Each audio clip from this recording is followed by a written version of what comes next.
Good morning. It is 7:27 in the morning. It is Wednesday, October 26th, and it is dark, but I am bringing my grandmother a bowl of potato soup.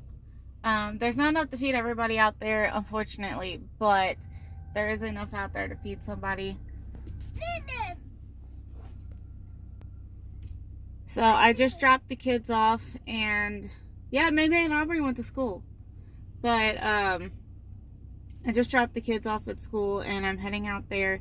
They can have it for lunch. I will say a lot of the juices got absorbed when I was ever so patiently making it, and then I added more liquid, which was fine, and it worked. And then my potato soup absorbed those liquids in the refrigerator. It doesn't usually happen like that, but it is what it is, and it can easily be fixed with broth or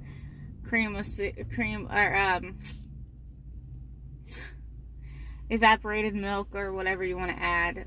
Water's fine too. I use water and vegetable broth because I'm lactose intolerant. But yeah, it's raining today. It's not raining right now, but it is really windy. It's going to be a high of 55 today. And I just figured I'd bring some over of my homemade crock pot potato soup to my grandmother.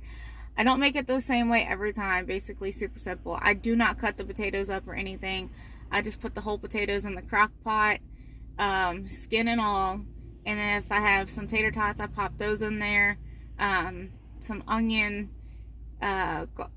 garlic powder, parsley, however much cream cheese I have. I had like a fourth of a thing of cream cheese, so I'd pop that in there.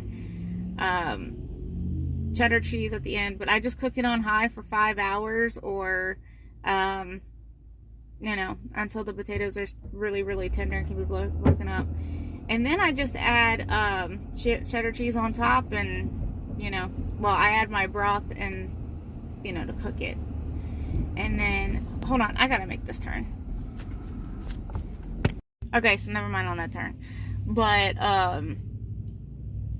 anyways, I add as much water to cover, like maybe an inch above, to cover the potatoes.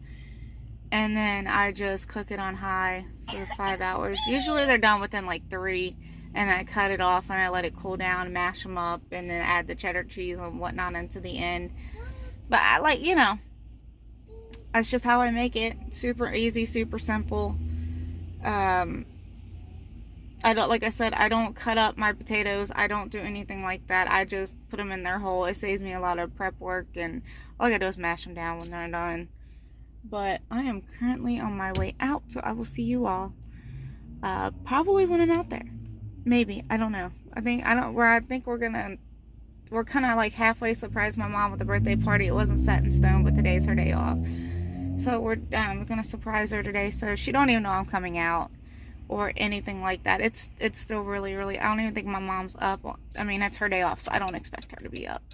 But I'm gonna hop off here and make this turn. Alright, it's currently 11:10, and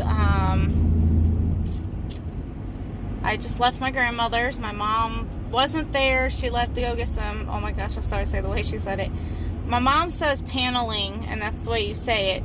But when it comes to and I don't know if it started when we was doing the house, when we was like tearing down our house or what, but she would say a can of panelin. So she'll say can of panelin, but she'll say paneling. She'll be like, I need help getting the paneling off my car, or can you help me put the paneling up, or I have to go get some paneling. But she'll also say, I need to get a can of paneling. That's so funny. But anyways, I went down there. I took the potato soup out, spent some time with my grandmother. My mom actually left at like 5 o'clock this morning to go to Ohio to go get some paneling. Paneling that somebody picked up. My mom's got me doing it now. But, and the Lex played with his cousins. He's got a little cousin that's like couple weeks younger than him. I want to say like 3 weeks younger. Lex was born on the 4th. JJ was born on the 29th. So, a couple of weeks. I want to say like the 29th. I can't remember if it's the 29th of May or March or 29th of April. And then we got to play with the baby. He's crawling around now, which is cool. And I just sat there and talked to my grandmother and everything and talked about a situation that I was just involved with from an incident from the 11th where somebody thought, well, actually not just somebody, but 40 people tipped into the police that that I was the suspect that stole from Walmart at the Florence location, which I don't even go to the Florence Walmart. I don't go there. And I was nowhere near that location. Like, the closest I was when I was taking my mom to go pick up her car. But the time that all this happened, I was with my mom, and it's like, I can even get my mom's dealership's video surveillance footage showing that we were there at that time picking up my mom's car and not at Walmart. So, I mean, like, even the girl don't even look like me. I'll do a story time on that. But it just blows my mind. Like, first of all, I don't steal. Second of all, Daniel works at Walmart, not that location, but he works at Walmart. He's been there for almost 14 years.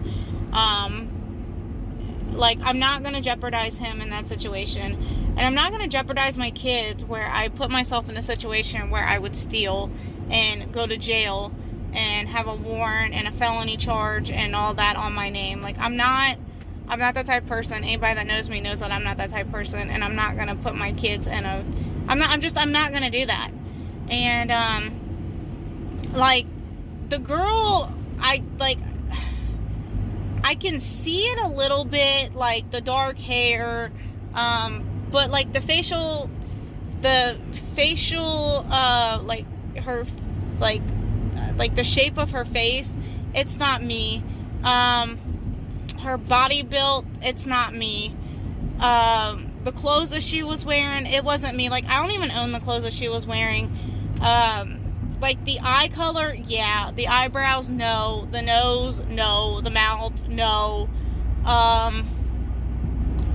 Like, and the thing was, I physically cannot run. I physically could not beat somebody up. I physically can't. And she was walking through the store. That's not me. I actually have, like, a limp to me. I, like, kind of like a limp waddle. And I have, like, a weird, like, walk to me because I have muscular dystrophy. I have Charcot-Marie Tooth, which is a form of muscular dystrophy. And I have a really bad hip. And my hip is out of place, which makes my left leg shorter than my right leg. So, all of that together, I don't walk like a normal person would walk. And I don't walk around stores anyways. I use an electric cart. Like, if I'm like the main one shopping, I'll get an electric cart. Or if it's like me and Daniel and we're going to, like, look around or whatever, he puts stuff in his cart, but I'll still take an electric cart with me to do that. Now, if my power chair's up and running, or I ever get my push assist rims on my chair for my manual, then I can go out and about in those while somebody else has a cart, and I won't have to use one of the store's electric carts, if that makes any sense. But the fact that, like, they thought it was me and had the, like, police and everything involved, it kind of, like, bothers me that 40 people would tip that. And somebody called in. I'm going to hold you down here. So somebody called in and said that,